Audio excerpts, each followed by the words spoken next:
추수감사절과 가장 가까운 성경 속의 절기는 초막절입니다. 이스라엘 백성은 애굽의 종살이를 하다가 하나님의 은혜로 출애굽을 하고 40년 동안을 광야에서 지냅니다. 그 광야 생활은 계속되는 고통의 시간이었습니다. 하나님의 공급으로 사는 시간이었습니다. 그들은 초막 속에 살았습니다. 아주 간단한 생활만 해결하면서 그들은 삶을 영위했습니다. 40년 지나고 드디어 가나안 땅에 들어갔습니다.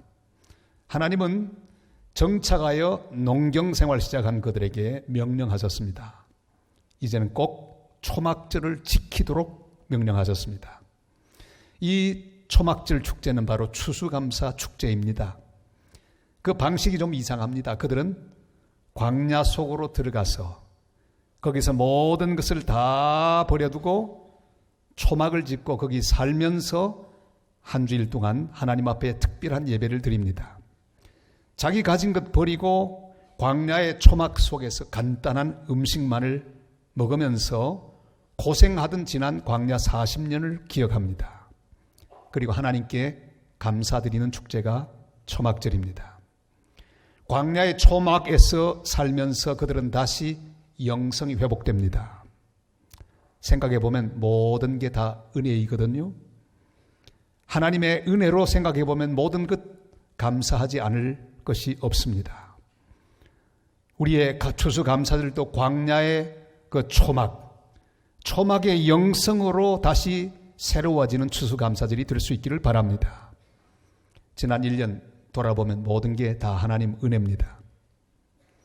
생각해보면 이 감사는 잘못하면 가진 자들이 기준되기 쉽습니다. 많이 가진 것이 감사하는 제목이 될 가능성이 아주 높습니다. 그러나 많이 가진 자들이 기준이 아닙니다. 성공한 자들도 기준이 될 수 없습니다. 기준은 광야입니다. 광야는 아무것도 없는 곳이죠. 오직 하나님의 은혜로만 사는 곳이 바로 광야입니다. 우리는 원래 아무것도 없이 이 땅에 태어났습니다. 용서받지 못할 흉악한 죄인들이었습니다. 그러나 하나님의 은혜로 우리는 하나님의 자녀가 되었습니다. 금년의 이 감사절은 우리 마음을 광야로 향하고 우리의 지난 애굽을 기억하면서 온전한 감사를 드리는 복된 감사절이 되시기를 간절히 부탁합니다. 이스라엘 민족에게는 광야가 고난이었습니다. 그러나 요나 개인에게는 광야보다 바다가 고난이었습니다.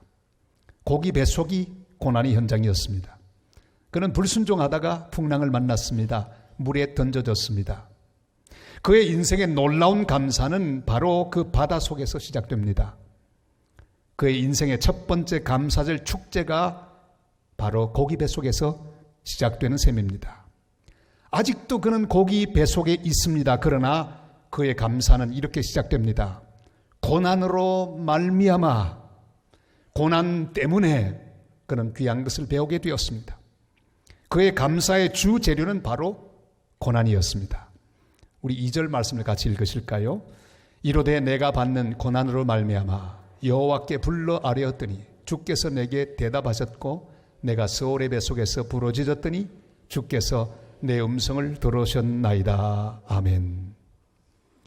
정호승 시인은 인생이란 빵은 사랑과 고통으로 만든다 그랬습니다. 우리가 느끼는 것은 고통이지만 사실은 그것이 하나님의 사랑이었음을 알아야 합니다. 모든 것이 하나님의 사랑입니다. 그러나 이 사랑은 우리 가운데 고통으로 전달되는 경우가 많이 있습니다. 요나는 원래 불평쟁이였습니다. 성경을 아무리 연구해봐도 요나의 입에서는 항상 불평이 나왔던 것을 우리는 알 수 있습니다. 하나님의 명령이 불만이었습니다. 왜 그 사악한 니느웨 백성들에게 하나님 말씀을 전하라고 하는지 불평이었습니다. 왜 내가 가서 그 일을 해야 할지 그는 불만이었습니다. 그래서 순종하지 않고 다시스로 갑니다. 니느웨가 구원받는 것 원치 않았습니다. 그러나 3일 동안 그는 물고기 배 속에 있으면서 기도의 사람으로 바뀌게 되었습니다. 고난은 우리로 하여금 기도의 사람으로 바꾸어줍니다. 처음부터 우리 인생은 감사의 인생으로 바뀌어지기 어렵습니다. 하나님은 우리를 감사하는 사람으로 만들 때 보통 어려운 고난 가운데를 이끄십니다. 그리고 기도를 배우게 하십니다. 기도하고 하나님의 거룩한 응답을 체험하는 그런 경험을 하게 하십니다. 하나님은 고난 가운데 우리로 하여금 기도가 무엇인지를 알게 하시고 기도에 무릎을 꿇게 하시고 기도로 하나님께 나아가 응답을 받게 하시는 귀한 경험을 주십니다. 여러분, 명태와 황태는 어떤 차이가 있을까요? 똑같은 명태입니다. 명태를 잡아서 배를 가르고 내장을 전부 끄집어냅니다. 그리고 영하 10도 아래에서 그것을 말립니다. 낮에는 녹고 밤에는 다시 여는 일을 계속합니다. 12월부터 이듬해 4월까지 얼렸다 녹였다 하는 일을 계속합니다. 이렇게 되면 어느 순간이 될 때 솜방망이처럼 명태가 부풀어 오릅니다. 그리고 황태가 됩니다. 여러분, 똑같은 명태인데 가치가 다르고 성질이 달라지는 변화가 생겼습니다. 단백질이 배가 많아졌어요. 콜레스테롤은 제로입니다. 그러나 단백질의 비율이 무려 56%가 됩니다. 여러분, 이 고난이라고 하는 것은 우리의 삶을 변화시킵니다. 우리의 질을 변화시킵니다. 우리의 살아가는 모습을 변화시킵니다. 우리로 하여금 기도의 사람, 부러짓는 사람, 간구하는 사람으로 우리를 변화시킵니다. 그리고 기도의 응답을 받게 하십니다. 가장 놀라운 변화는 기도의 응답을 받는 것이 아니라 고난에 대한 태도를 우리가 가지게 됩니다. 고난에 대한 태도가 달라지는 그런 경험을 하게 됩니다. 요나가 이런 귀한 고난에 대한 태도를 가지게 되었습니다. 우리 한번 3절을 보실까요? 다 같이요. 주께서 나를 깊음 속바다 가운데 던지셨으므로 큰 물이 나를 둘렀고 주의 파도와 큰 물결이 다 내 위에 넘쳤나이다. 아멘. 요나는 자기에게 닥친 큰 물결과 파도가 운이 나빠서 닥친 것이 아니라는 사실을 알았습니다. 주께서 그렇게 하셨다고 한 고백을 합니다. 이건 놀라운 이해입니다. 주님의 파도, 주님의 물결이라고 그렇게 고백합니다. 주님이 허락하신 고통이고 주님 손 아래에 있는 고난이라고 생각하면 걱정할 건 하나도 없습니다. 왜냐하면 목적이 있고 한계가 있고 기한이 있기 때문입니다. 주님 정하신 목적이 이루어지면 반드시 고난은 끝나게 되어 있습니다. 절대로 너무 심하여 우리의 인생이 잘못되는 일은 없을 것입니다. 주님은 보장하고 있습니다. 요나가 깨달은 이 놀라운 진리, 주의 파도, 주님의 물결, 주님이 허락하신 주님 손 아래에 있는 고난임을 깨닫고 주께 감사하는 하나님의 사람들이 되시기를 바랍니다. 고린도전서 10장 13절이 이렇게 말씀하죠. 다 같이요. 사람이 감당할 시험 밖에는 너희가 당한 것이 없나니 오직 하나님은 미쁘사 너희가 감당하지 못할 시험 당함을 허락하지 아니하시고 시험 당할 점에 또한 피할 길을 내사 너희로 능히 감당하게 하시느니라. 아멘. 하나님은 절대로 실수하지 않으십니다. 지나치지 않으십니다. 내 인생은 주님 손에 있습니다. 그의 완벽한 통치가 지금 이루어지고 있습니다. 그는 우리의 삶을 완벽하게 통제하고 계십니다. 그러므로 고난으로 말미암아 감사하는 하나님의 사람들이 되시기를 바랍니다. 기뻐하시기를 바랍니다. 기도하시기를 바랍니다. 그래서 주님이 주시기를 원하시는 영적인 성숙을 이루고 주님께 더욱 가까이 가는 주님의 복된 사람들이 다 되시기를 주님의 이름으로 축복합니다. 주님은 고난을 통하여 우리들에게 기도를 가르쳐 주십니다. 주님이 가르쳐 주시는 이 놀라운 사실, 주님을 바라보는 법을 가르쳐 주십니다. 주님을 의지하는 법을 가르쳐 주십니다. 그리하여 주님이 건지시는 구원을 체험하게 하십니다. 요나는 고백하지요. 주께서 내 생명을 건지셨나이다. 6절 말씀을 같이 읽습니다.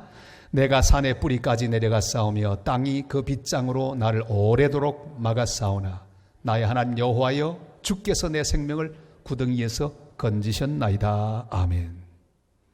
그런데 이 중요한 것은 아직도 요나는 이 말을 하고 있는 순간에도 물고기 뱃속에 있습니다.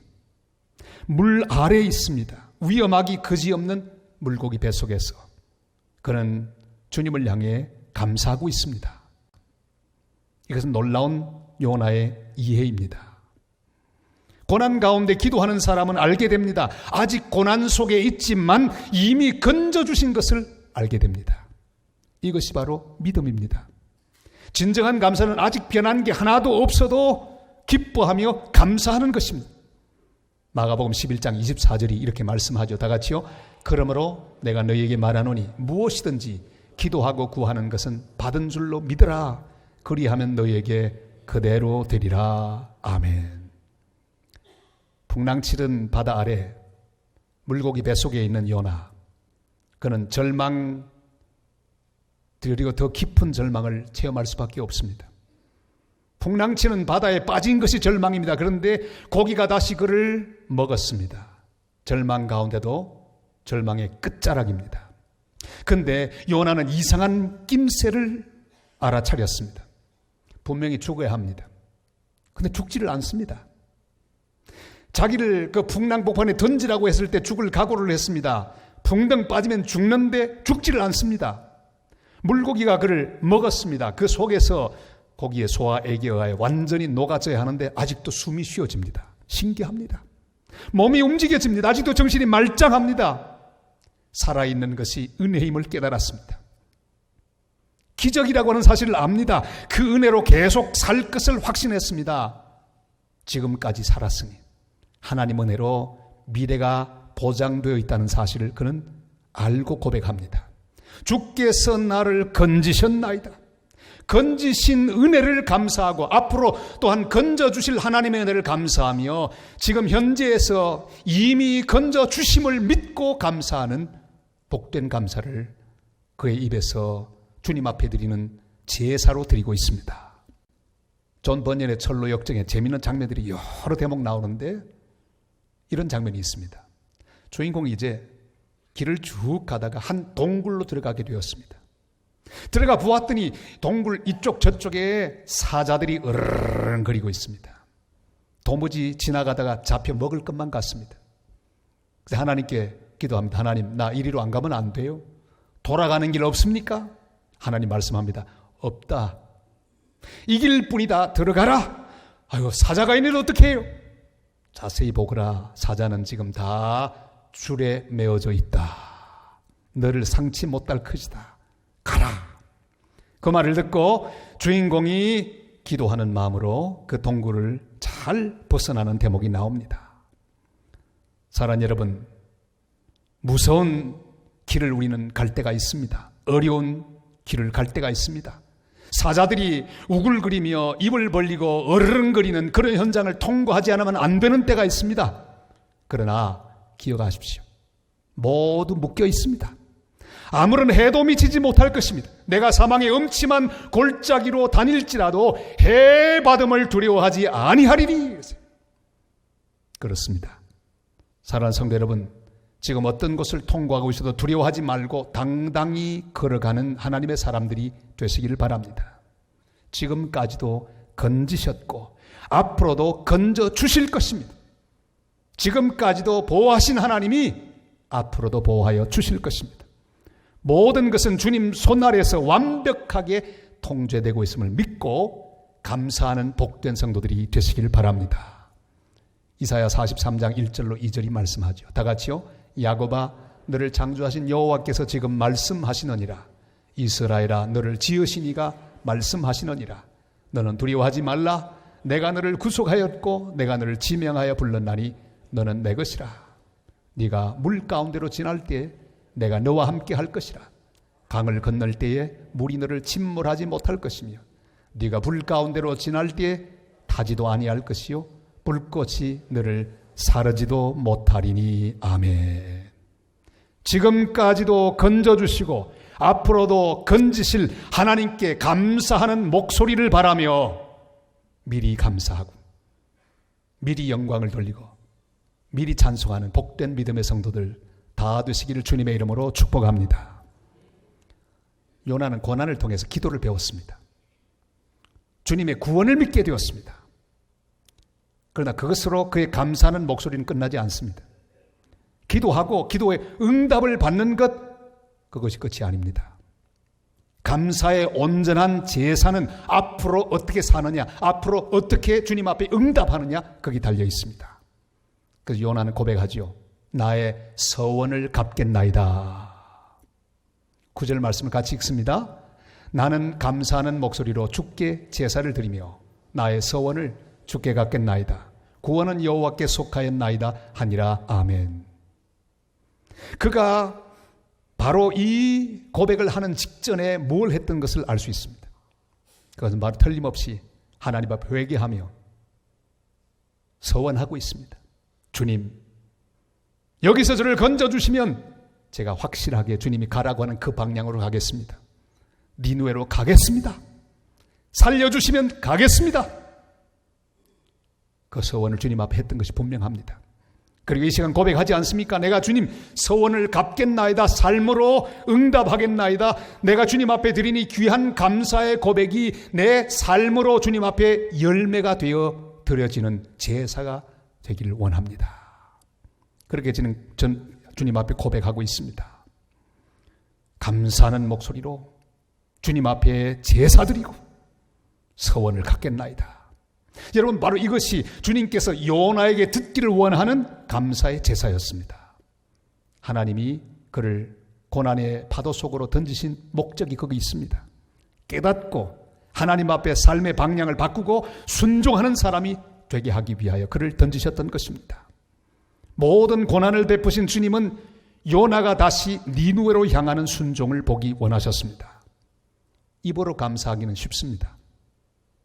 하나님 감사합니다. 조그마한 믿음만 있으면 다 그 정도 감사는 할 수 있습니다. 그러나 힘든 것은 실천으로 감사하는 것입니다. 문제가 해결되고 난 다음에 주님 앞에 헌신하며 주님이 기뻐하는 그 방향으로 내 몸을 던지는 것은 훨씬 더 어렵습니다. 두 친구가 배를 타고 가고 있었습니다. 항해를 하는데 그만 파도 때문에 다 키가 부서지고 표류하게 되었습니다. 파도는 점점 거세어집니다.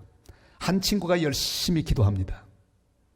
주여, 풍랑을 잠잠케 해주옵소서. 그래도 풍랑이 잠잠해지지 않습니다. 더 소리를 높여 기도합니다. 주여, 풍랑을 잠잠케 해주시면 제가 가진 모든 재산의 절반을 주님 앞에 드리겠나이다. 급하니까 서원이 나왔습니다. 그런데도 파도는 잠잠해지지 않고 계속해서 헤맵니다. 기도의 강도가 더 올라졌습니다. 주여, 건져주시면 제 재산을 모두 드리겠습니다. 점점 올라가는 거죠. 그 심각한 그런 서원을 합니다. 한참 기도하고 있는데 옆에 있는 친구가 옆구리를 때립니다. 야야야, 그만 흥정을 끝내라. 지금 바로 앞에 섬이 나타났다 그래요. 여러분, 잘못하면요, 기도는 흥정이 될 수 있습니다. 하나님과 거래하듯 기도하지 마시기를 바랍니다. 급할 때는 헌신할 듯 하다가 급한 불을 끄면 잊어버릴 때가 얼마나 많이 있습니까? 기도는 열매가 있어야 합니다. 감사는 제사가 되어야 합니다. 그러면 무엇이 감사의 제사입니까? 바로 제물입니다. 우리의 결단과 헌신으로 응답해야 합니다. 주님이 요구하셨던 그 방향으로 내 삶을 돌려야 합니다. 전에 하지 않던 것을 해야 합니다. 전에 하던 것을 하지 말아야 합니다. 그것이 바로 감사의 제사입니다. 어떤 그리스도인이 거제도의 대우조선에 입사했습니다.